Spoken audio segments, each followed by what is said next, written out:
Ok. Bom, boa noite a todas, a todos. Bem-vindos à nossa sessão de encerramento, a nossa conferência de encerramento do 12º Encontro Internacional Imagem Medieval, História e Teoria, organizado pelo Latim. Eu queria dar as boas-vindas à professora Catherine Karkov, da Universidade de Leeds, que vai fazer essa conferência. Eu queria dar também boa noite a todo mundo que nos assiste, a quem vai nos assistir depois pelo YouTube. E eu queria dizer que é uma honra receber a professora e queria avisar que ela vai fazer a conferência em inglês e depois, para as perguntas, elas podem ser feitas em português ou inglês, caso elas sejam feitas em português, a doutora Muriel irá traduzi-las. E, então, eu vou fazer essa abertura e depois passar a palavra a Muriel, que vai fazer, então, a apresentação da professora Catherine Karkov. Professor, are you here? Can you hear us? Yes. Okay, it's perfect. Well, welcome again. I am extremely happy to have you here and to finally meeting you, although not in person as we wish, but I hope someday we will manage to do it. And it's a great honor to have you here. Your work is very important to us and to us all in our lab. And I would like also to thank you for having received Muriel as a visiting student at University of Leeds. It was very important for her PhD. And so I will pass the session to her, and she's going to present you, although it's not exactly necessary, but it's our etiquette.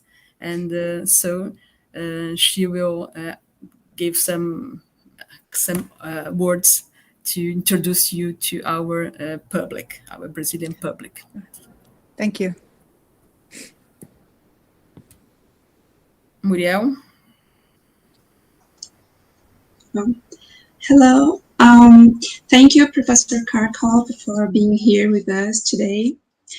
A professora Catherine Karkov é professora de História da Arte na Escola de Belas Artes, História da Arte e Estudos Culturais na Universidade de Leeds, onde também ela foi minha orientadora em 2018. Ela também é especialista na arte da Inglaterra da Alta Idade Média, com ênfase em materialidade, estudos sobre o meio ambiente, descolonização, gênero e corpo, história e teoria do livro e teorias do texto e imagem. Entre as suas muitas publicações recentes, destaco o livro Imagining Anglo-Saxon England, Utopia, Heterotopia and Dystopia, e Slow Scholarship, Medieval Research and the Neoliberal University. Atualmente, a professora Karkov está trabalhando em um livro sobre o som e a voz no manuscrito do Beowulf, e a sua apresentação hoje é parte dessa pesquisa. Portanto, teremos acesso a uma prévia exclusiva do seu próximo livro. Professor Karkov, you have the floor now. You can share your screen with us. Okay. Right.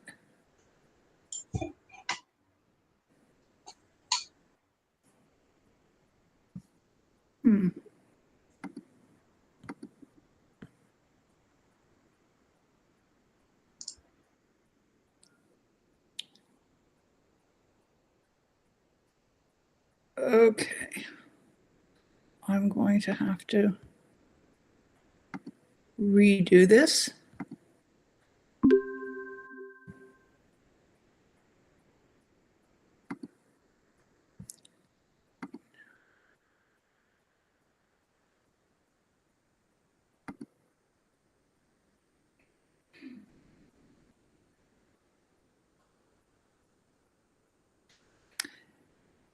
Can you see anything?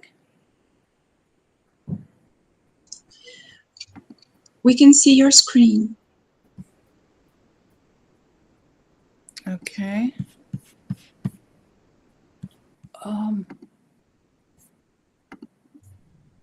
Can you see that? No. Is it your presentation? No, we can see it. Yeah. Okay, hang on. It's giving me mirror images. Yes. Does anybody know how to stop that?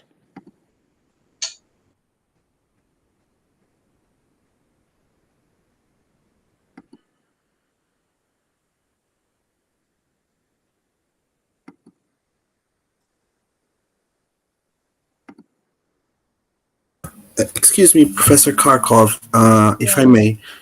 When you click the share your screen button, the present now, there are three options.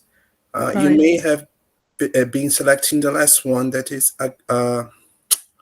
sorry, the word. I'm not sure if you want to present your whole screen or just a tab on your computer. I was going to present the whole screen, which is the only option it's giving me at the moment. Oh, really? Oh. Yeah. Mm. Let's see.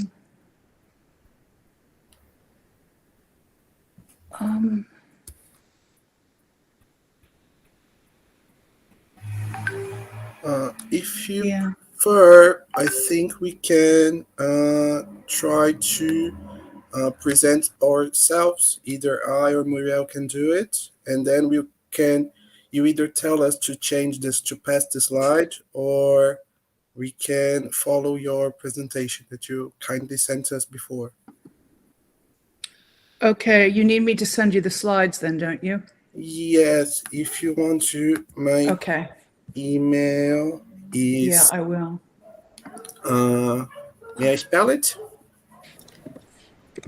It's better you write on the chat. I have Muriel's address here. I think it works, yes. Okay.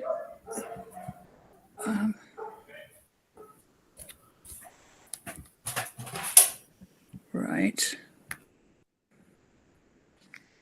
Okay, attach.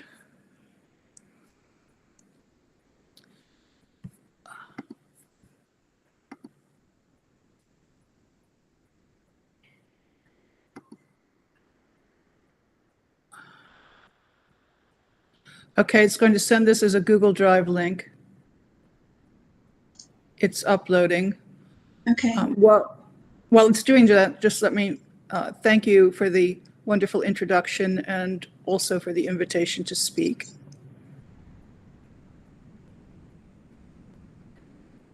Almost there.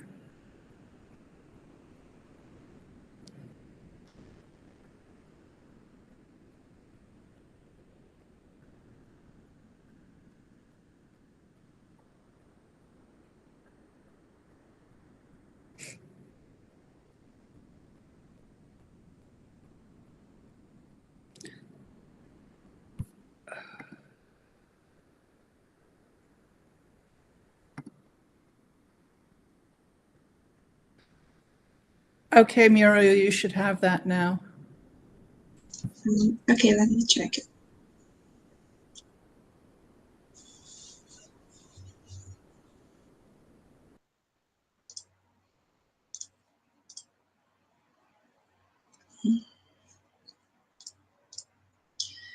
I don't think I have it yet, but... Oh, yeah. Now it's here. Just a second.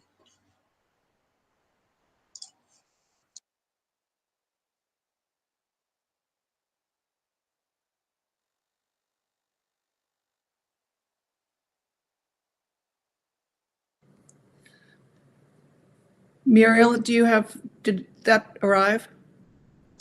Yes, I'm just sending it to Pedro. He's going to transmit it. I'm sorry.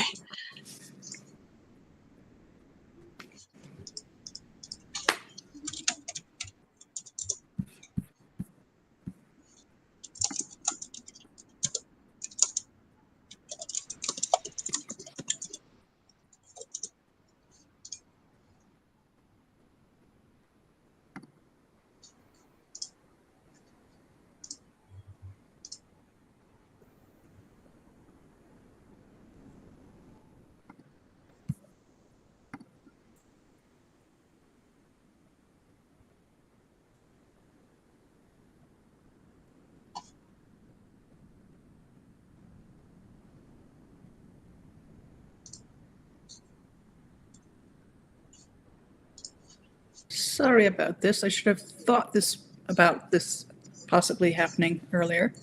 Oh no, I should have asked you for your presentation, but I have it here now, and I Okay. can share my screen, and you can tell me when to change Okay. it. No problem, Professor. It happens all the time. We have these compatibility issues, and it's common, it's usual.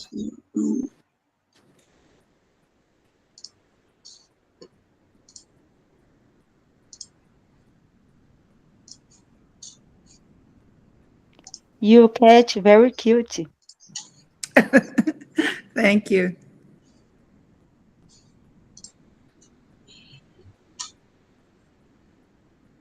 Okay, great. The past decade or so has seen a turn towards the study of the materiality of medieval art, especially with regard to the ways in which materials and physical setting or context affect the way in which we see and interpret images. In the case of manuscripts, this has meant a focus in particular on their origins in and relationship to living skin and the animals whose lives were indispensable to their making.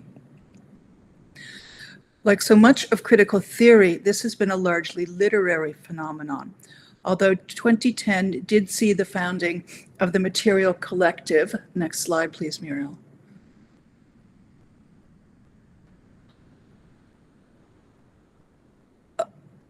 Yes, that's information on the Material Collective.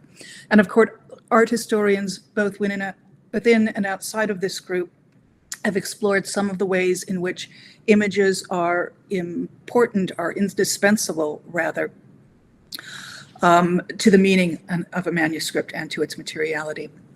The inks, mineral pigments, gold, silver, and other materials that go into the creation of a manuscript's images are obviously integral to a manuscript's materiality, but so too is sound. To begin with, there is the sound of a manuscript's making. Next slide.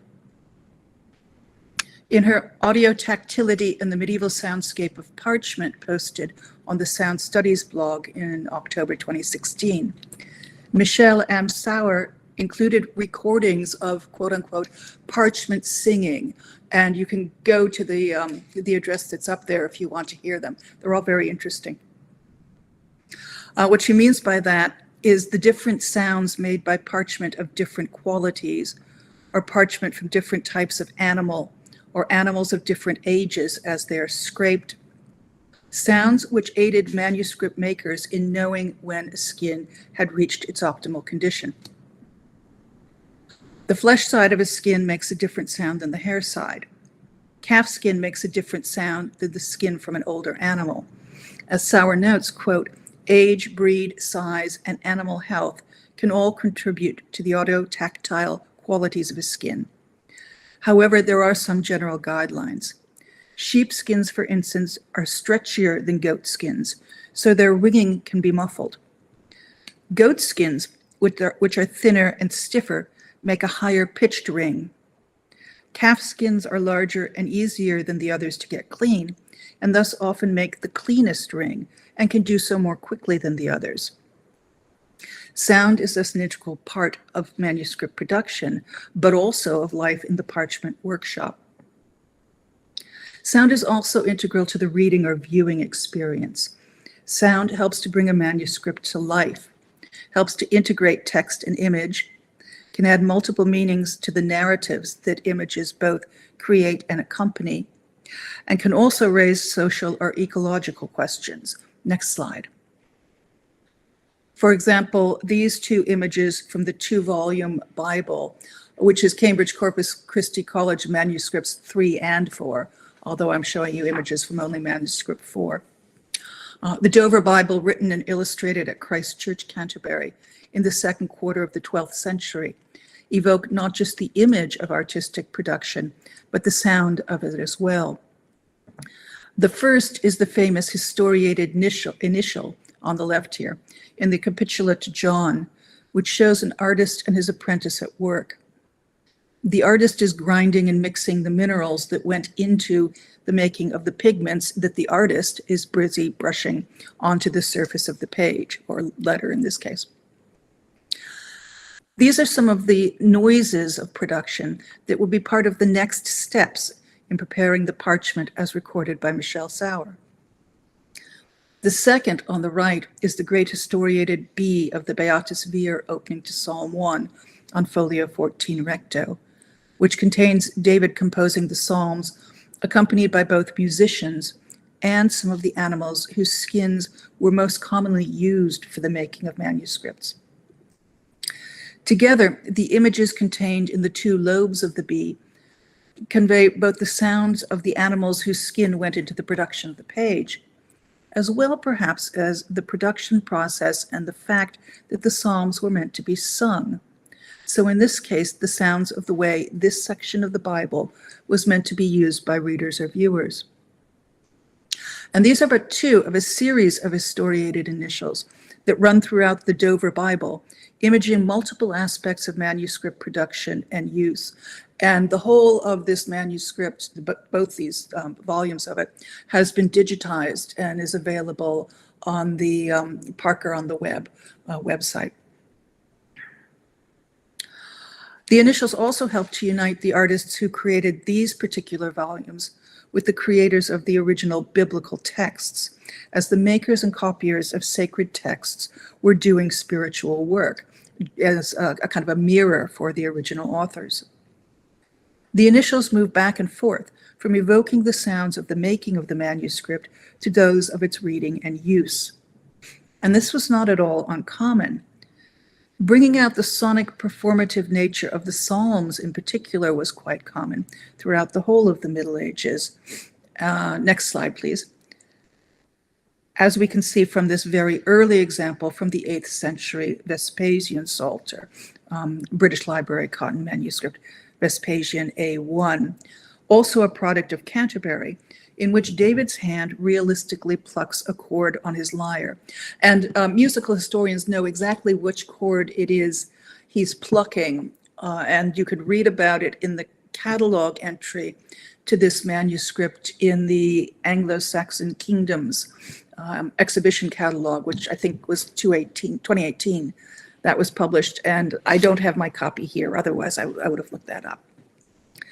But Canterbury was home to early medieval England's most advanced school of music, and members of its community would have been well aware of the sound that the chord David is shown plucking, how the sound that would have made, with the image again helping to unite the 8th century community of music makers and scholars with the original composer and composition of the Psalms. Sound is also part of a manuscript's use more generally, both in the past and in the present, and can sometimes alter the way in which a text or image is perceived in different contexts. Christopher de Hamel has spoken of carrying the St. Augustine's Gospels through Canterbury Cathedral when it was filled with music and singing, and the usually silent book began to vibrate and ring in his hands from the sounds it was absorbing.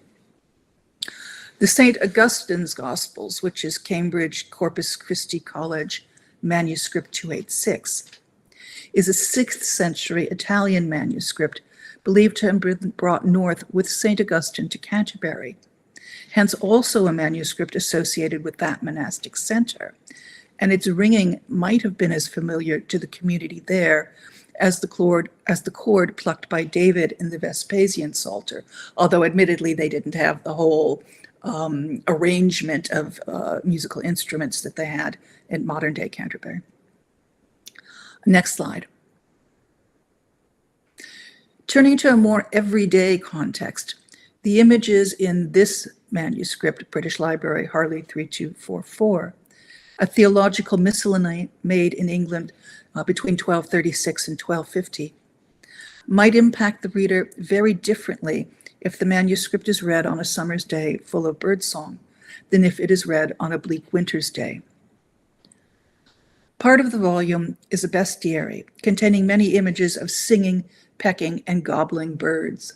Next slide.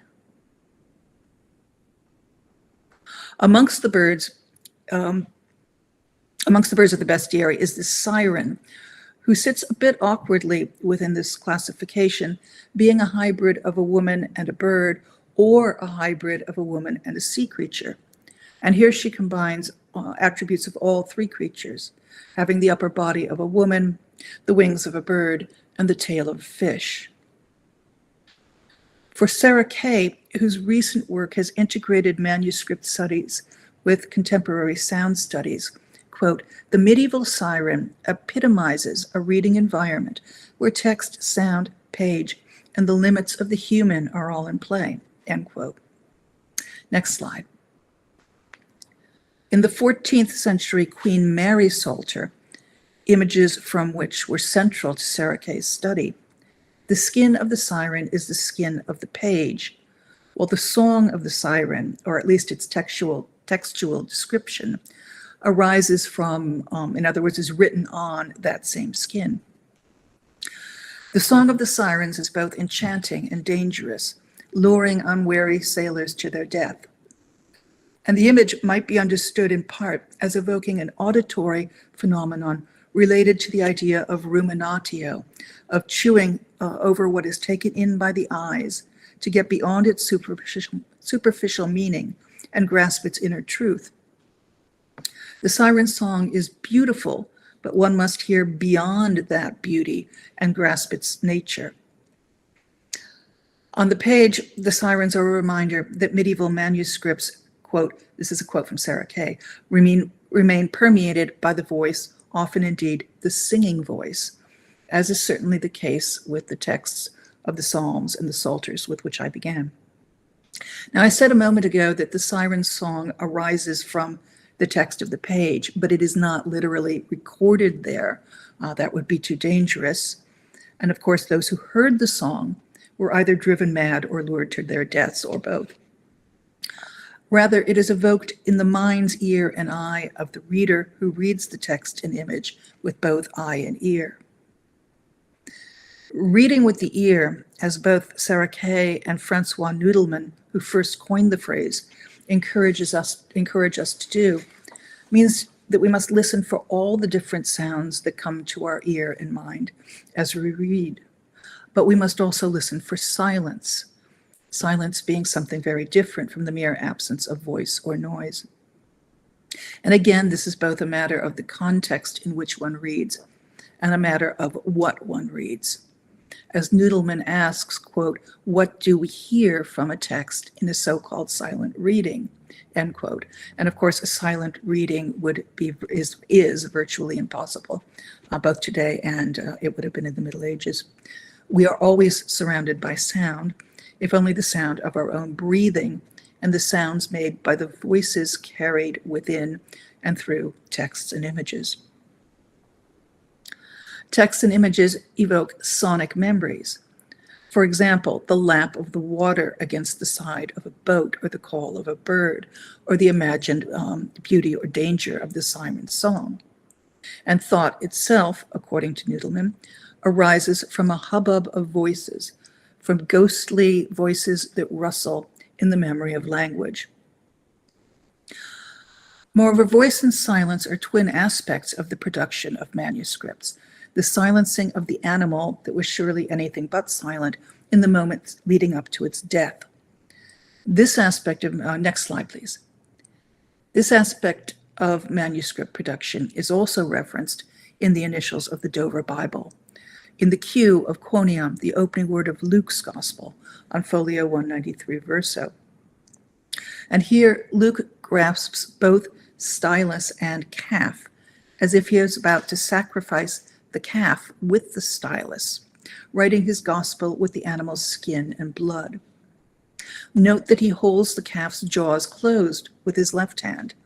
And note also that we are once again back to the entanglement of the human and the other, or more than human, in the manuscript experience. The manuscript on which my research currently focuses, London, British Library, Cotton, Vitellius A15, is nowhere near as grand as the manuscripts whose images I have been showing you thus far. But it is a superb example of the multiple ways in which sound can permeate a manuscript and its images. Cotton Vitellius A15 is a composite manuscript consisting of two parts. The circa 1000 Noel Codex, also known as the Beowulf manuscript, and the Southwark Codex, written in the mid to late 12th century. Next slide, please. The Southwark Codex, which is folios 4 to 93 verso, contains Old English translations of the soliloquies of St. Augustine, the Gospel of Nicodemus, the debate between Solomon and Saturn, and a fragmentary homily on Saint Catan. Next slide.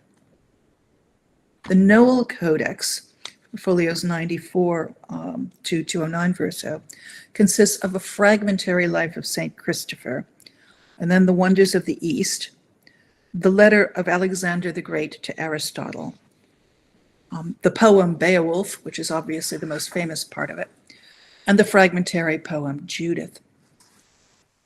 Voice and noise in general are important elements in the text and materiality of both parts of the manuscript, although the nature and function of voice and materiality differ greatly between the two. The Southwark Codex, as Tiffany Beachy has noted, is characterized by human dialogue, while the Noel Codex is focused less on dialogue and more on differing types of vocal exchanges, or the absence thereof, between many different types of beings, that inhabits its pages, as well as on the sounds of their physical interaction. Warriors sing, fight, tell stories, armor clashes. The non-human beings, such as the dog-headed St. Christopher, gain human voice and language, while humans, such as Holofernes in the poem Judith, can make only inarticulate noises. Some of the peoples encountered in the letter of Alexander the Great to Aristotle and in the Wonders of the East are incomprehensible or make other than human sounds. Others, including Grindal and his mother in the Beowulf poem, are either silent or silenced. Both parts of the manuscript, that is the Southwark Codex and the Noel Codex, also consist of both verse and prose texts, so different vocal or textual genres as well as different voices. So it's a manuscript that really does encourage us to read with our ears. The Wonders is the second of the Noel Codex texts, coming directly after the fragmentary life of St. Christopher. And this manuscript context is, I think, crucial to the way we listen to its text and images. Christopher begins life as a cynocephalus, a creature with a dog's head and a human body, a barking creature who does not gain human voice or fully human form until he converts to Christianity. Although the Noel Codex version of the Vita is fragmentary and begins with the torturing of the saint, which actually comes near the end of the Vita, a second Old English account of Christopher survives in the Old English Martyrology, compiled in the second half of the 9th century. And there are multiple manuscript copies of that text, so it seems to have been fairly common. The earlier version demonstrates a clear concern with language and with sound. It specifies that Christopher bade, that is, asked, spoke, or prayed inwardly for language, and his prayers were granted when a man dressed all in white appeared and breathed or inspired ethera, language, into his mouth. Both Christopher's physical hybridity and his movement between languages or modes of communication set the scene for the more complexly hybrid and ambiguous beings we encounter in the Wonders. Unlike the story of Christopher, voice, language, and sound have not featured prominently in studies of the Wonders, with the exception of the Donestra. Next slide, please. The Donestra. I'll come back to talk more about the Donestra at the end of this paper, as I think this particular creature presents us with both an audio-tactile image of how voice works throughout the whole of this text, and a figure who makes clear just how ambiguous the line between the human and its others may be. The wonders or marvels of the East, or accounts of the so-called monstrous races, have their origins in classical texts and appear in many different narrative forms and contexts. There are 3 surviving versions of the text from early medieval England, and these have their immediate origins in De Rebus in Oriente Mirabilibus, which takes the form of a letter supposedly written by the king of Iberia, Pharasmanes or Pharamenes, to the Roman emperor, recounting his travels through many lands. The late 7th or 8th century Liber Monstrorum, written in Britain or Ireland, one of the most frequently cited sources of the wonders, at least for English copies of the text, derives from the same tradition. The traces of the epistolary form that remain in the wonders text create the most prominent, but perhaps also the most ambiguous of the voices that we hear, that of the narrator, a narrator who remains both unidentified and unreliable. Whose voice is it that talks about hens that are like those that live amongst us, except that they catch fire? Or who tells the reader that amongst us, a race of people who live by the Red Sea is named Donestra? And who is the us to whom the narrator refers in a text that is both a translation and emphatically about places and beings that would not have been familiar to a reader in early medieval England? Moreover, as Asa Mittman and Susan Kim have pointed out, the distances and elements of the time frame of the events described are inconsistent, inaccurate, or contradictory, meaning that whoever the narrator might be, he cannot really be believed. So throughout the wonders, we're given the distance between places in 2 different sets of measurement, neither of which adds up to the other. So you can't get there from here. The anxiety created by the narratorial voice is picked up in the way many of the wonders are depicted in this manuscript, and I'll come back to that in more detail as well. But in general, in the text, there's a lot of noise from travel, especially over water, and a lot of building work that is recorded.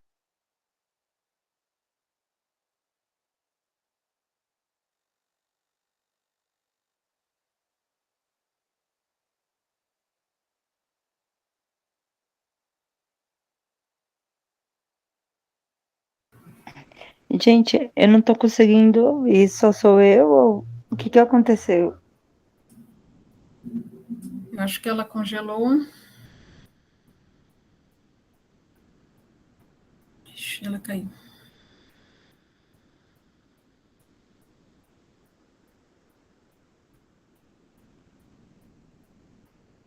Né? Eu fiquei morrendo de medo. Pronto, e agora? O que eu faço?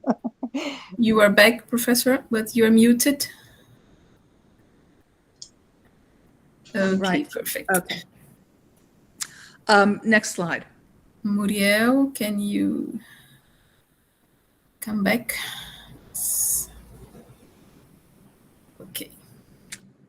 Right. Okay. Thanks. So we're talking about the noises of the landscape as expressed in the imagery here. Serpents slither and ants dig. Animals flee or burst into flames or breathe fire. And there is a lot of chewing and chomping as creatures hunt and or eat the intruders that they capture. It is these types of noises, the noises of the wonders going about their daily lives, that the miniatures bring out most clearly. The lack of borders, openings left in borders, or failure of the borders to contain the wonders adds to the noisiness of the landscape and places described. Next slide. Some of the miniatures convey the noise of the wonders' interactions, like the ants. These are ants the size of dogs. The ants that both dig for gold, and there's a detail of that on the left, and attack and eat a male camel, while the intruders who come to steal their gold flee with it on a female camel's back. Next slide. Or the hens, which the text tells us are like our own red hens, except they burst into flame. And the words evoke the appearance of birds with which any medieval reader would have been familiar. But the image goes further in suggesting the movement of the hens, the scratching and flapping of hens in a farmyard. Next slide. The wild beast with 2 heads and 8 legs actively stalks out of the margin of the page with flaming breath. Its fur stands on end as if electrified, perhaps visualizing the idea that if you attempt to capture one of these beasts, it will set fire to its body and yours. Next slide. On folio 99 verso, a 2-headed serpent slithers across the width of the page. Its double head setting fire to the word deor, or beasts, and that's the detail on the right here. The text tells us they are inconceivable beasts, onjefreliku deor. And the image is actually a quite complex one. It gives the reader a sense of moving through a landscape alive with moving things, in this case, the slithering sound of the snakes. But it also highlights the way some of the images are used to explore the limits or perhaps instability of text and image, and to trouble the boundaries between the human and the non-human, as well as to call into question their own existence. These are inconceivable beasts. While the artist has conceived of them for us, they are also shown setting fire to their own existence, or at least calling their continued existence on the page into question. Their threatening of the text that names them as beasts, deor, with fire, pits the exhalation of the creature against the words written with the human hand. And this is made all the more clear and all the more material to the modern reader by the fact that the page, indeed the whole manuscript, was so badly burned in the fire at Ashburnham House in October 1731. This threatening relationship between image and text is evident in the depiction of others of the wonders and expands on the anxiety created by the narrator. The next slide.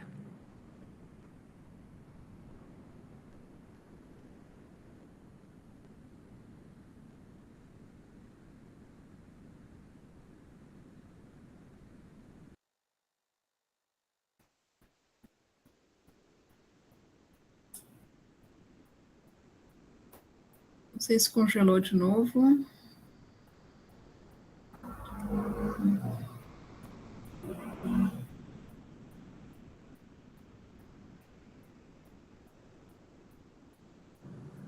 Okay, thanks. Like the serpents, the wild beasts on folio 99 recto also seem to threaten to burn or devour the words on the page, threatening to silence the vehicle that carries the voice of the narrator along with the reader's voice and eye. Yet at the same time, these creatures bring the text to life, their actions as depicted on the page echoing the sounds of eating and burning that the words record. But human voices and the written words that carry those voices also threaten some of the wonders. The wild beasts may be moving towards and breathing fire at the text, but they are also trapped between it and the border that surrounds them on the other 3 sides, and thus could also be understood as backing away from the text. They directly confront the words, Tha deor thona himanis stephnus yahereth, thon fleeth he far. Those beasts, when they hear a person's voice, then they flee far. At the same time that they threaten, they are unable to flee the words to which they pose a threat. If they are caught, they will set fire to themselves and their captor. So however we read the image, it is a threat to the continued existence of both captor and beast, word and image. Next slide. The 15-foot tall person with a large head and ears like fans on folio 104 recto stands outside the border that should contain him and runs across the words of the text. The passage next to him reads, Yifhi wilchna mannen on them land yesieth o the anguteth, thunna nemeth he here earen him on hand, and fleeth swede swa, rathliche swa is when that he fleogen. Which translates as, if they see or hear any person in that land, then they take their ears in their hands and they flee very much, so fast that it could be imagined that they were flying. And the exact words over which the figure runs are, or hear, then they take their ears, putting emphasis both on their ears and the movement and sounds of their fleeting feet. Next slide. The homo dubii, doubtful maybe or dubious people, on folio 102 verso, also flee far away from the sight or sound of strangers. The text reads, if he wilchna man on them land anguthet o the yeseoth, then fleoth he far. If they hear or see any person in that land, then they flee far. And I should say the word used for hear, H-E-A-R, in this text is anguteth, and it could be translated as if they perceive anyone. But because the narrator goes on to say anguteth or see, he's already saying if they see someone. So it's translated as if they hear someone here makes sense. In this case, the words from which the doubtful human flees are written at the top of the facing page, and the figure in the miniature confronts or perhaps attempts to escape into the phrase, non man na uithli on that land jafaren. No man can easily travel in that land, which refers to the land of the previous wonder, the 150-foot-long dragons. And two of those dragons coil across the width of the page above the doubtful man, blocking any escape. The doubtful man himself has a look of horror on his face, and his arms are spread open, gesturing simultaneously to the words that threaten him from both in front and behind. Now, the examples I have shown you serve to bring the text to life, both by using the shock or stance or flight of the wonders to visualize their reaction to the sound and sight of the human voice or body, and by depicting them as if they are threatening to disappear at the same moment that we are told of their existence. They demonstrate not only narratorial anxiety, but also that we as readers are complicit as intruders in their lands. And as the case of the doubtful people makes clear, they are dangerous lands in which to travel. And I should say this is true of all the Noel Codex texts. In one way or another, they deal with intruders in a foreign land, or people who can be perceived as intruders by those who live there. The Homo Dubii appear halfway through this particular text of the wonders and introduce a section containing 3 wonders that directly address the issue of voice and the sound of the sound of voices, as well as the borders between the human and the non-human. The Homo Dubii have gentle voices, lithliche stefna. They have a human form, a menishkom yashap, from the navel up, and below that they have the shape of an ass, eosalas yeliknisa, and they have long legs like a bird. So perhaps their gentle voices reflect their partially bird-like nature, although the artist has given this doubtful man ass's legs and feet rather than those of a bird, and actually most depictions do give them ass's legs and feet. It seems more likely then that they have gentle human voices as they are human from the navel up, including the mouth from which speech emanates, and their gentle voices reflect their fear of strangers or intruders. The gentleness of the Homo Dubii voices is in marked contrast to the voices of the El Reordiga people who follow them in the narrative but live in another place. El Reordi is generally translated as barbarous person or speaker of a barbaric language, but its more precise meaning is simply foreign speaking. Ella means strange or foreign, and reord means language or voice, so a strange or a foreign voice or language. These people have, it is told, 100 kings under them, and they are the worst people and the most strange or barbaric or foreign-speaking. On the Hobbith Kuningas Underdara is yet told, Undra. Thus sind the Wearston men and the El Reordistan.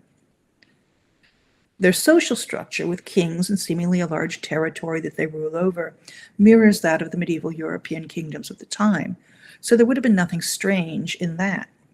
They take their strangeness and their identity solely from their strange voices or foreign language. This is literally what names them, and it seems odd in a narrative in which all the wonders are strange, and all of those that speak do so with strange languages or voices, even those whose words can be understood. There is nothing out of the ordinary about the existence of foreigners in a text that is exclusively about foreigners, but they are singled out as the worst of people, the worst in men. And so the worst of people are those whose language or voice is the most foreign, more foreign than that of the gentle-voiced Homo dubii with their wondrous hybrid bodies. And by extension, they imply that virtue or vice can be equated with the language one speaks. Now, the issue of language, who speaks and in what manner, runs through all 5 of the Noel Codex texts. But only in the wonders is it explicitly identified as a marker out of a people out of place in this already strange place. Moreover, there is no image of these people, so no visual clues to their appearance, and no mention of any hybridity or physical difference from ordinary humans. And this raises a question that is raised in the 4 other Noel Codex texts. What are the implications of this for the voice of the narrator or the inner voice of the reader? Aren't these the voices that might be considered the most human to any reader?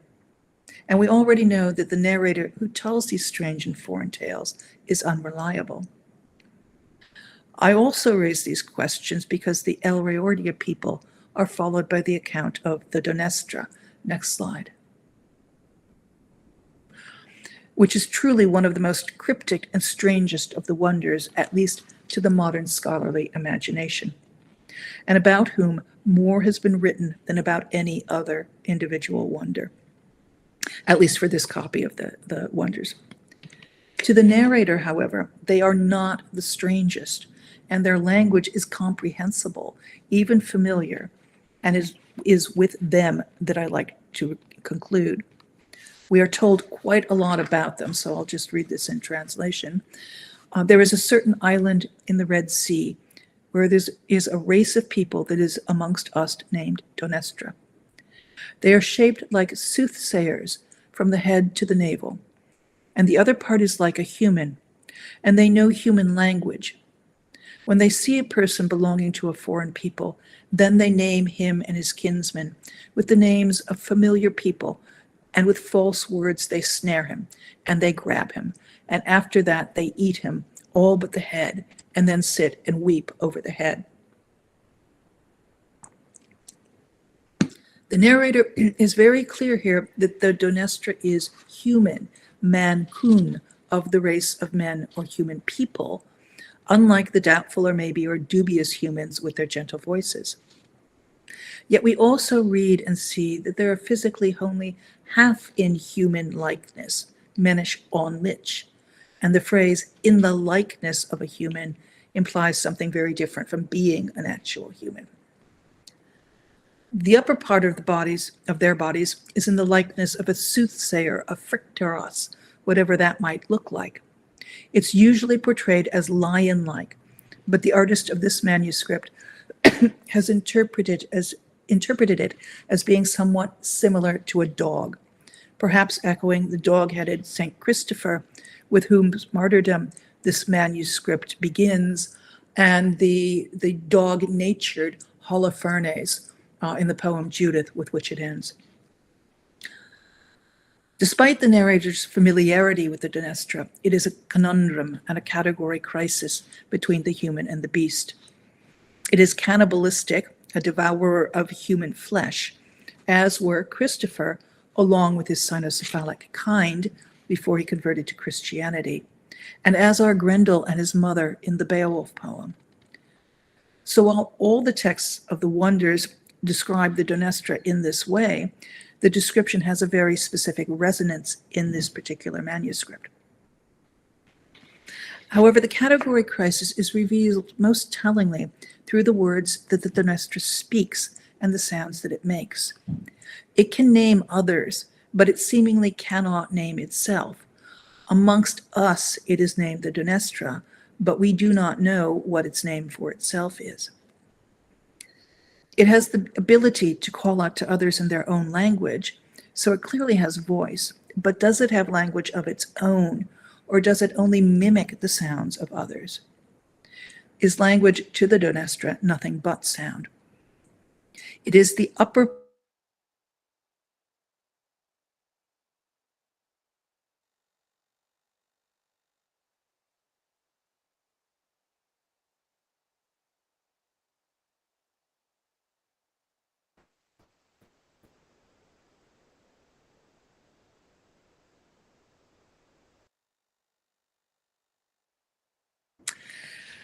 But this, the upper part of the body, is the part of the Dnestra that is not human, again in contrast to the Homo dubii, the doubtful people.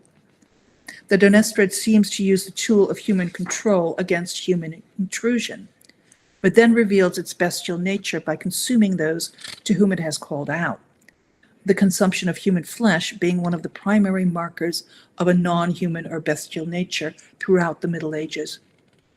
Perhaps this is what it laments, that it cannot be or remain human, but only mimic the human and only mimic language rather than actually conversing.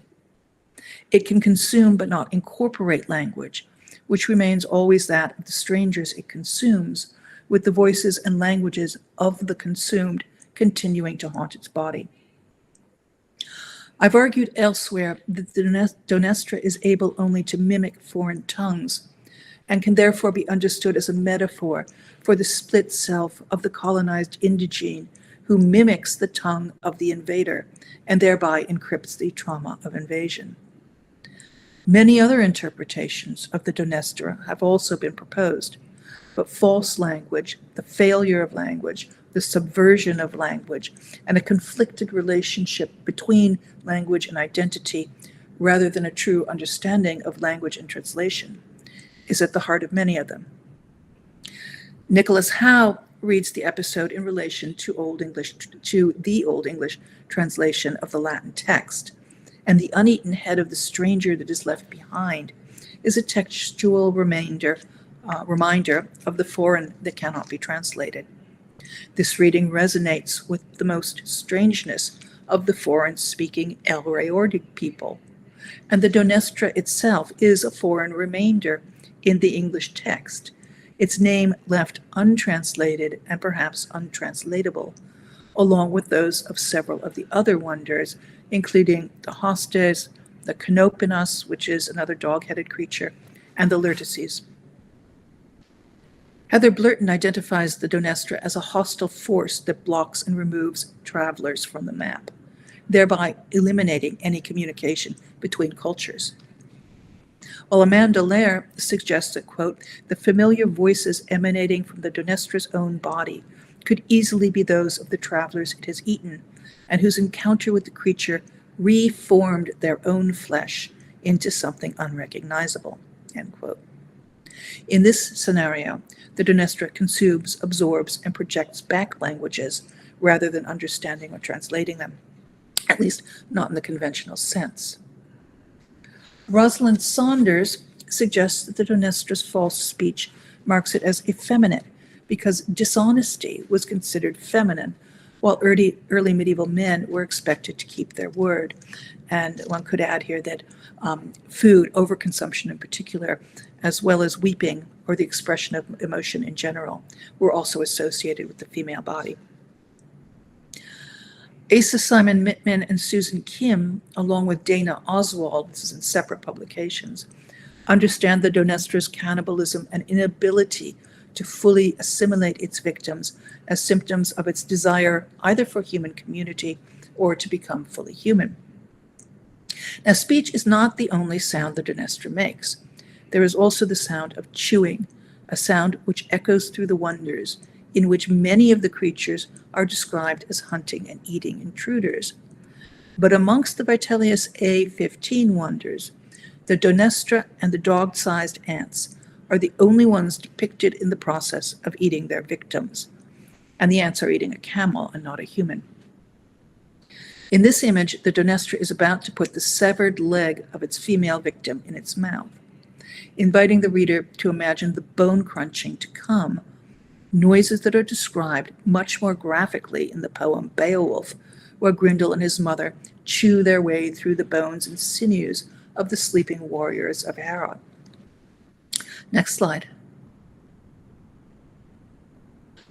In the roughly contemporary British Library Cotton Tiberius B5 image, the eating of the body is much more graphic, as the Donestra pins its victim to the ground with one hand, silencing his mouth, while actively munching on and swallowing his arm.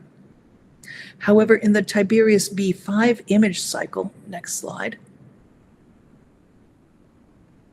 and this is just a collection of Tiberius 5 images. In this cycle, a number of the other wonders are shown eating humans or other creatures. So this aspect of the Donestra does not stand out so markedly in this manuscript as it does in Vitellius A15 or any of the other illustrated versions of the text. I should say Vitellius A15 stands out from all the other illustrated versions. Next slide. By contrast, the Tiberius B5 Donestra is depicted as distinctly more human than its Vitellius counterpart. It appears to be engaging in conversation with its male victim before setting about eating him. It has a more detailed and thus more human bone and muscle structure, and it is shown weeping over the head of its victim, actively expressing emotion here, while its Vitellius A15 equivalent is not. But then the wonders in the Tiberius cycle are, as a rule, shown in more naturalistic detail and poses, and are more active, although with the exception of the Blemia on folio 82 recto, whose expressive or emotive face has also received a lot of scholarly attention. They are all neatly contained within the borders of their individual miniatures rather.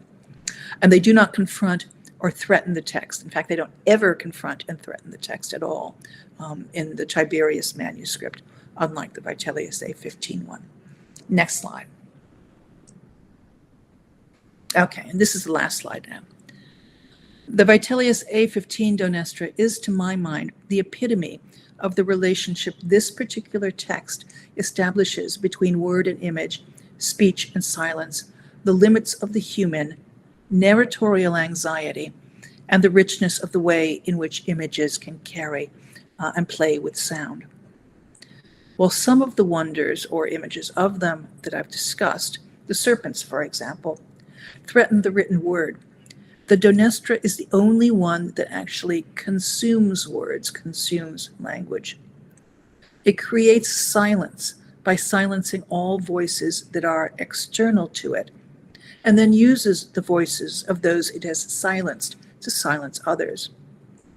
It is and is not human, and it threatens the existence of the humans that it faces, even while it may long to be like them. It is a product of unreliable and ghostly words, both the words of the unreliable narrator and of those on which it feeds. It may be, in the end, an image or a metaphor for the narratorial voice that cannot name, that can name others, but cannot name itself, and whose unreliability, or at least does not name itself, and whose unreliability calls into question the existence of all that it narrates, just like the Denestra's voice calls into question the existence of the truth of anything it says. However, whether the readings of the individual wonders that I've offered in this paper are accepted or not, the sounds evoked by the way in which the creatures have been depicted, and the intricate relationship between the images and the text, and in many cases between the human and the non-human, that the artist has created, have, I hope, convinced you of the importance of reading with the ear. Thank you.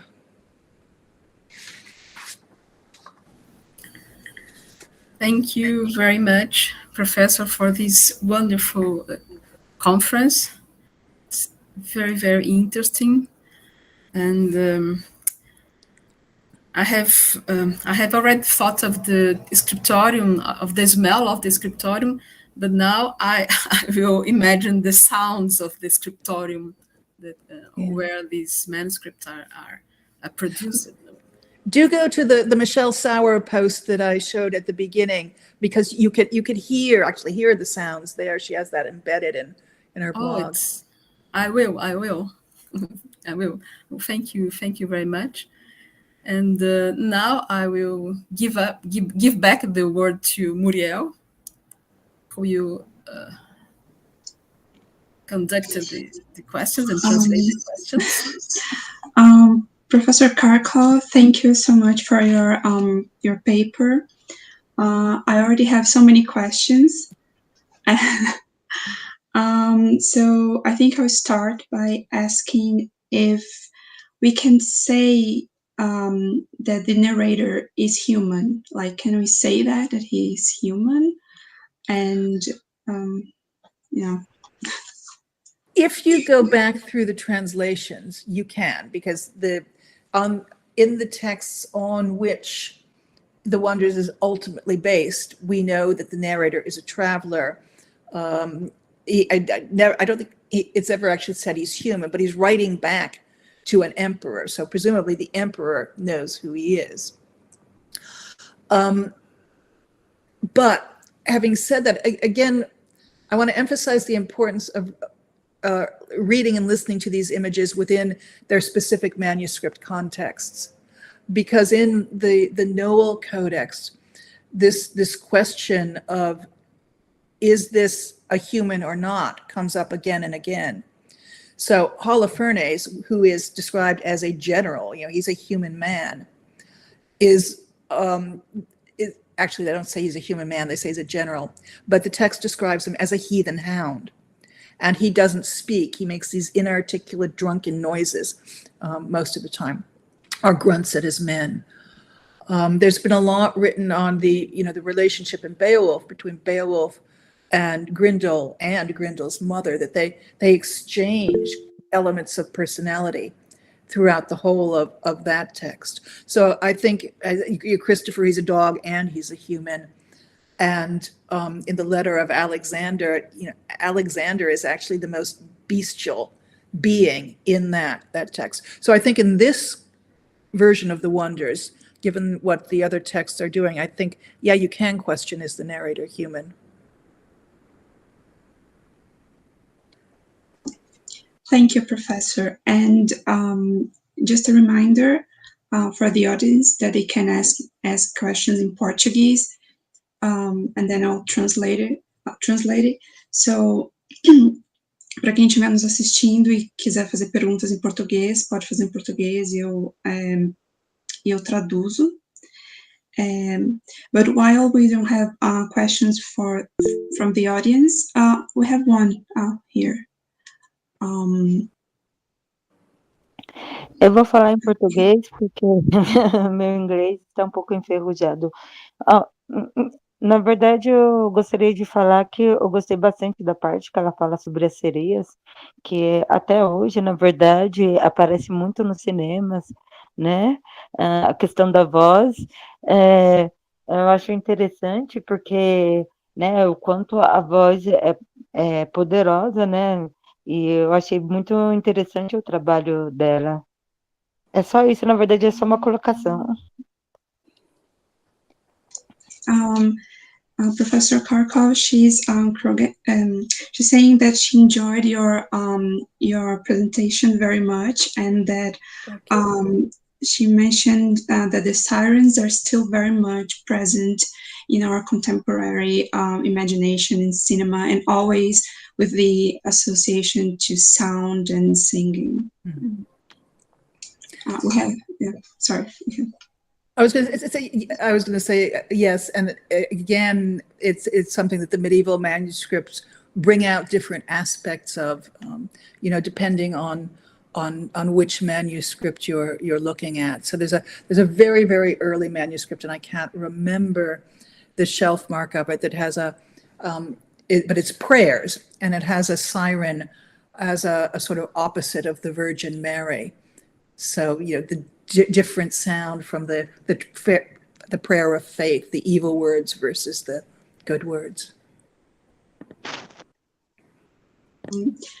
We have a question from Pedro. So if you want to ask her. Oh, excuse me, Professor Karkov, if I may, I'd like first to thank you for sharing your ideas with us tonight. They really led us to a deep reflection on the interactions between images, texts, and sounds during the Middle Ages. Thank you.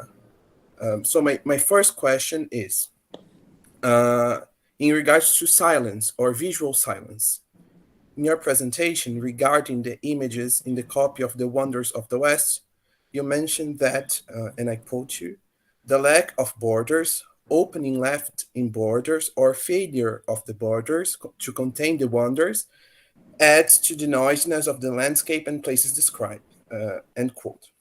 So my question is ornamentation a way to create silence or sound, or even perhaps a way to control/tame the rhythms within a manuscript? Does it depend on the type of ornament or its motives?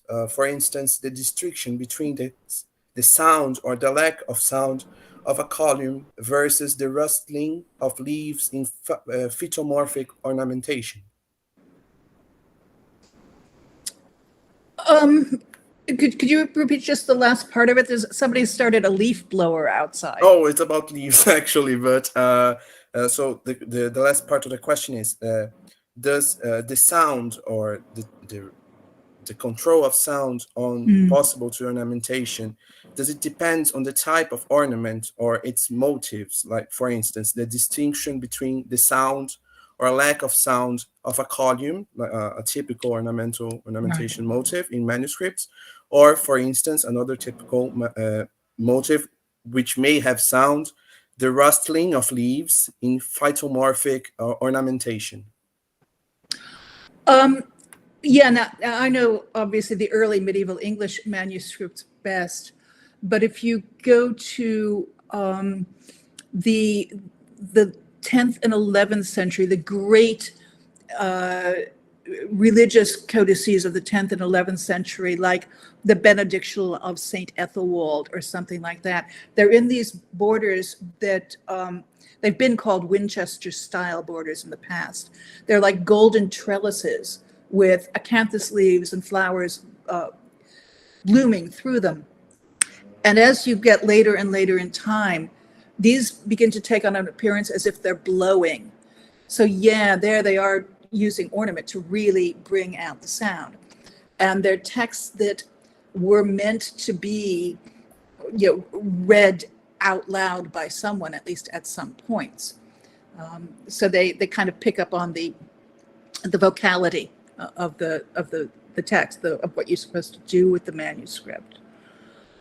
Silence is, I think, more difficult to suggest visually, aside from things like, the mouth is often removed, or something is painted over sometimes with decorative designs, and silence that way. I can't, and I may be completely wrong about this, but I can't think of an example where a decorative element or something like the lack of a border or an opening in a border suggests silence. But I'd love to be corrected on that. I just can't think of one now. Okay, perfect. Thank you so much, Professor Karkov. Thank you very much.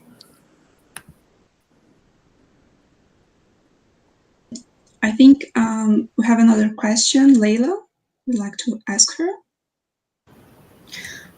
Yes, actually, thanks, Pedro, because I was thinking about silence and ornamentation, especially regarding the carpet pages, because there's like a motif that appears in Western manuscripts and Eastern manuscripts in different ways.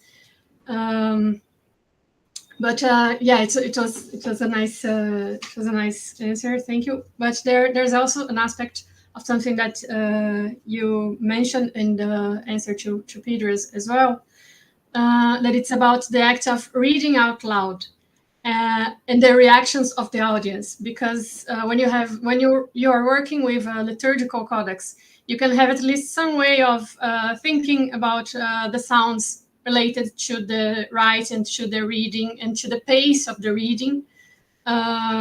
But I was just curious about, in the case of a manuscript such as a bestiary or this manuscript in the case of the Homo Dubis, how can we like think about this reaction? Because it seems also something like very story like people gather around and reading about it, and how can we work with this? Thank you. Well, I mean, there's still a lot of debate about that question of reading aloud of manuscripts like the one I've been talking about. So there are arguments where for the fit structure of Beowulf marks out different sections of the poem that were readable in one sitting out loud, and things like that. Now, the wonders of the East, we know people continue to read, not sure about the question of out loud, but they continue to read because it's actually the only section of this manuscript that's been marked up by a later reader in a later version. It's got Middle English glosses to some of the texts in it, so we know that was used. But even with liturgical manuscripts, with the Lindisfarne Gospels, for example, there is one school of thought that believes, with Michelle Brown, for example, that it was meant to be used by the community, to be read, and another that argues no, it's a display manuscript. It was meant to sit on an altar. And in some cases, manuscripts that, it's a type of text that you would normally read out loud, like a charter, but it's written in gold, so it's too precious to actually read out loud. And I'm thinking here of the Charter of Newminster Abbey. It's a 10th century manuscript that is written entirely in gold, and the miniatures are very rich and colored, and there's gold used in them as well. And it was clearly, you're not meant to be turning those pages and reading it. So it was a display manuscript, even though a charter is something you are supposed to read out loud. So that's something that I think varies widely across time and geographies as well. And, there are examples of book shrines, which once you put a book inside it, you'd have to dismantle the shrine in order to get the book out. So there are all these different ways of thinking about how voice and silence work in a manuscript. And I should say, in answer to the last question, or the question before this, about borders and decoration, it's not a manuscript, but the Bayeux Tapestry, Taryn Andrews, as part of Taryn Andrews is now at Yale in the Indigenous Studies Department. But as part of her dissertation, she had a chapter on the Bayeux Tapestry and talked about the way in which the trees in the border work there to suggest the silencing of someone or some sort of problem with the story. So the trees aren't growing, they're having branches lopped off, or they look like they're kind of wilting, or they have these cut off branches. So there's kind of or she's at least reading it as connecting with the fact that, the story of Harold, the King of England, is going to end. This is a doomed campaign, and that the decoration is a way of suggesting that. I know people have talked about how the little animal vignettes in the borders work that way, but I think she's the first one who's actually looked at the more decorative aspects of it. Thanks. I just like to point out that when you talk about the gold and the gloss, it's interesting, because I was also thinking how the sound is related to the materiality of the ink, and how we can understand how the manuscript works in terms of sound.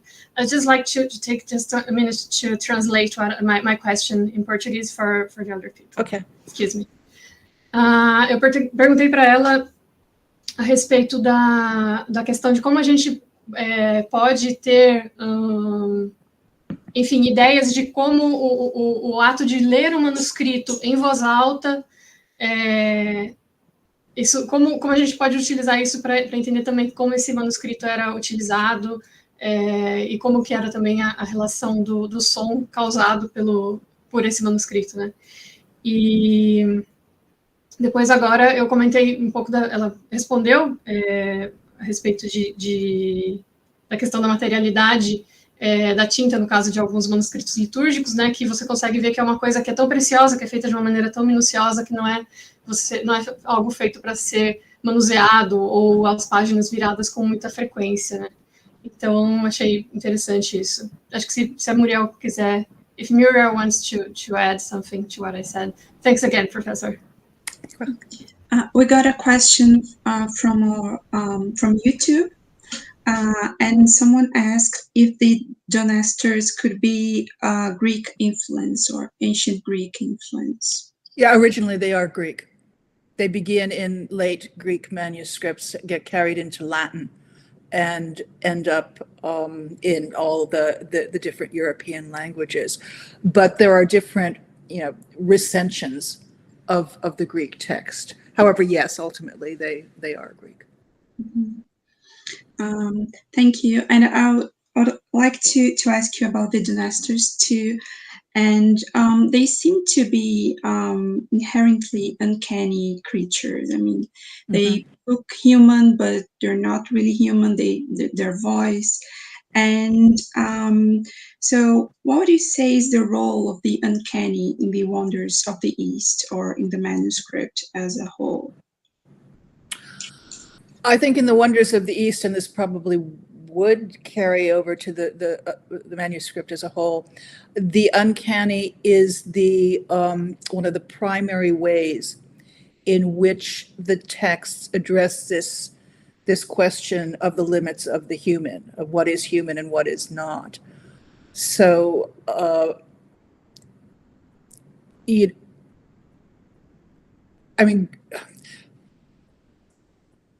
I think with the Dnestra, and maybe with some of the other creatures in the Wondrous text, but specifically the Dnestra, this question of what is it? I'm seeing a human, I'm not seeing a human. You could also apply to Saint Christopher, who is, I think there's something always uncanny about saints anyway, but Saint Christopher, who changes between dog and human, or Grendel and his mother and Beowulf, who kind of swap roles as aggressor in that poem, or Holofernes, who is supposed to be a noble general, yet he becomes this, as the text says, heathen hound. So I think that playing with the uncanny is one way they pick that out. And I wrote about this in my book. I can't remember it off the top of my head now. I've just moved to Seattle, and all my books are in the middle of the Atlantic somewhere. So the origins of the word uncanny in the border regions between what is now Scotland and England, and how, it doesn't translate literally into the way Freud would have described it in the 20th century, but how variants of that word are used in both, I should say, in medieval Scots Gaelic, in Old Irish, and in Old English, to bring out this questioning of identity, of what is it, and of shape-shifting. If that answers your question. Yes. Thank you. I think the uncanny is always a very interesting topic, and and especially when we're dealing with the wonders of the East, or bestiaries, and manuscripts where we have humans and non-humans. It is interesting. I heard a paper at the Leeds conference last summer, I think it was there anyway, about medieval Chinese stories about ghosts, and how the uncanny, it's a different word, but that same idea is used in these stories to examine the question of how do you recognize the truth. Oh, we have another question from Pedro. You can ask her. Sorry, I had some problems unmuting myself. Excuse me again. So, Professor Karkov, you mentioned that the copy that you work with of the Wonders of the West has some notated or reader markings on it. My question regards that in a way. So, another example, in one of the presentations given here yesterday, one of the manuscripts presented, known as the Crusader Bible, today kept by the Morgan Library, had its margins filled with notabilia in archaic Persian and even Judeo-Persian languages.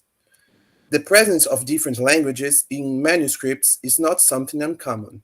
Thus, this cacophony created by the continuous circulation of the object throughout the centuries defiles the previous sonic arrangements of a manuscript's original project.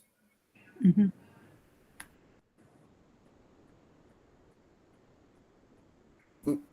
That's it. That's the question. Sorry. I missed the question part of that there, but this kind of the sonic quality of a manuscript through history is something that is being picked up on a lot now in different contexts. So the research I did in this paper today is part of my preliminary research on the Noel Codex, which is it's echoing through different forms, including digital facsimiles and all that. And there's a new book out by Michelle Warren that I can't remember the title of off the top of my head. Something like the digital, well,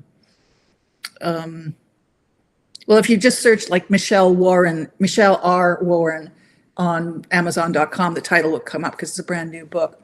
But she looks at this idea of echo and the digital, and especially in relation to, the more modern, the digital facsimile, or the making notes in a digital edition of something, with the digital so often perceived as silent. It's a silent screen that you're looking at, although the digital can also be used to give voice to a text as well. So it's a good question, and particularly with translations, because there's always that echo between languages there. Now, in the case of the Wonders of the East, it's not another language, it's still English that the glosses are in, but it's in Middle English rather than Old English. And the question it raises is, this is a grotty little manuscript. These images are not high quality images. You've got the poem Beowulf in here. Why is someone going and reading the Wonders of the East when they could have been reading Beowulf? But it's the only text in the book that we have definitive proof someone later did read it. If that answers your question. It does. Is the book by Michelle Warren, Holy Digital Grail? Yes. Is that it? Oh, okay. Yes. I found it. Thank you so very much, Professor Karkov. Really, thank you. Unfortunately, we have to end this session. But I'd like to thank Professor Karkov once more. Thank you for accepting our invitation to be here with us today. And what can I say? I mean, your presentation and your conference was, of course, very interesting. And I think everyone will be thinking about it and maybe even have more questions. So if someone has a question, can they write you an email or something? Yes. And thank you for inviting me again. And I do hope we all meet in person someday. Yes, definitely. But for the time being, at least we can have our conferences and meet in a virtual way. Yeah. But thank you so much, Professor Karkov, and our audience here and on YouTube, everybody who's watching us. Thank you very much. Thank you. Okay, thank you very much once again. It was very, very good. Bom, agradeço, então, a professora Karkov, agradeço muitíssimo a mediação da Muriel, agradeço a todo mundo que nos acompanhou até agora. Eu queria também agradecer muitíssimo aos demais organizadores desse 12º encontro, sem os quais ele não aconteceria, o André Pellegrinelli, a Maria Isabel Scano Duarte de Souza, a Pamela Godoy. Queria agradecer a toda a equipe técnica que fez a transmissão pelo YouTube impecável, a Leila Geroto, que está aqui, o Bruno Meneghetti, a Maria Isabel, não sei se eu esqueci mais alguém na técnica, mas, enfim, todos os monitores, o Vitor, enfim, a Clara, todo mundo que fez a mediação das mesas de conferência, a Débora, a Maria Isabel de novo, enfim, eu vou com certeza pular alguém, eu estou falando os nomes que eu estou vendo aqui na minha frente, mas foi um encontro um pouco conturbado, porque a gente não tinha levado em consideração a Copa do Mundo, enfim, então a gente teve que mudar para o ambiente virtual de última hora, e acabou sendo a melhor decisão, porque ontem o expediente na USP foi encerrado na sexta-feira, que era um dia que a gente tinha previsto ter atividades, ou seja, a gente teria ficado completamente desesperados e sem saber o que fazer. Então, foi bom ter mudado para o virtual, apesar de que a gente perdeu esse contato humano. Mas as trocas não se perdem e, enfim, elas vão continuar, vão se multiplicar. Todas as atividades elas estão gravadas, então quem quiser rever e quem assistir a gente outros dias, enfim, está registrado o nosso evento.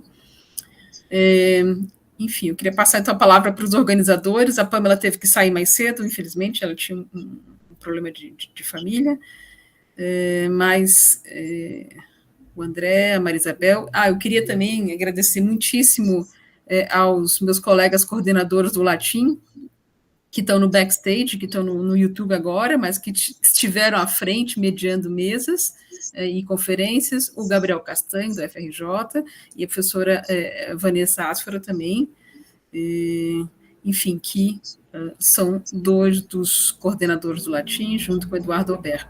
Então, agradeço também muitíssimo pela confiança, pelo apoio, pelo trabalho em conjunto. E André e Maria Isabel, vocês querem falar? Eu com certeza esqueci alguma coisa, esqueci alguém, certamente.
André, se você quiser falar algumas palavras.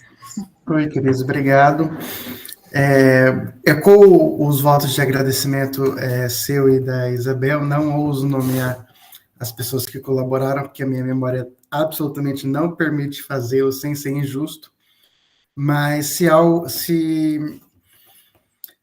que eu acho que passou em comum em todas as comunicações, conferências, é que nós que somos do Sul Global e fazemos história medieval, nesse caso, história das imagens medievais, temos, se por um lado, grandes dificuldades de acesso, trabalho com o material, temos que elaborar soluções, muitas vezes criativas, para lidar com limites que são impostos, seja por uma situação precária na ciência nacional, seja por aqueles desafios que são próprios da distância. Por outro lado, nós somos muito fortunados, eu acho que o Congresso demonstra isso muito bem, que uma vez não herdeiros de uma tradição medieval nacional, a gente também pode ser livre para amarrar melhor diferentes autores, para viajar entre diferentes traduções e criar uma miscelânea, que no final de contas, talvez seja aquilo que a história das imagens medievais produzidas no Brasil pode oferecer de melhor, né? Não está preso a tradições locais, a tradições institucionais, acadêmicas, que por vezes se somam mais do que deveriam no ofício do historiador e talvez com um pouco de reboleio, muita mais liberdade, a gente consegue oferecer soluções criativas. Acho que o 12º Encontro Internacional de Imagem Medieval aponta nesse sentido. Esperamos que seja mais frutuoso, cada vez mais nos afirmando não só como pesquisadores capazes e eficientes no que fazem, mas descobrindo que há benefícios e que há possibilidades que só nós, aqui do Hemisfério Sul, conseguimos fazer.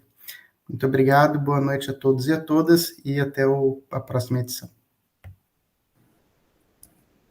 Obrigada, André. Temos também parabéns da Vanessa e do Gabriel pelo chat do YouTube, agradecendo, dando parabéns a todos, e também a gente pela organização, a nós, né? Enfim, quem quiser abrir a câmera aqui, quem quiser entrar, a gente faz um print.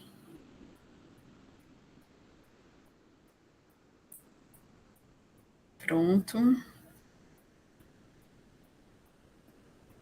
Quem mais vai entrar? Momento histórico.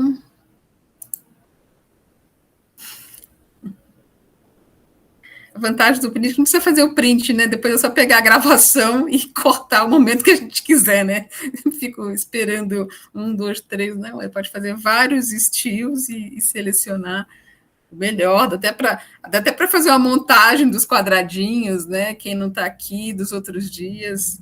Mas, enfim, gente, então, muitíssimo obrigada. E a gente se vê, então, eu espero que final do ano que vem, espero que ao vivo, quem sabe no Rio, né? Não sei, para fazer aquela alternância com o Latim do Rio, isso é uma provocação para o Gabriel, enfim, mas é isso, pessoal. Então, muito obrigada.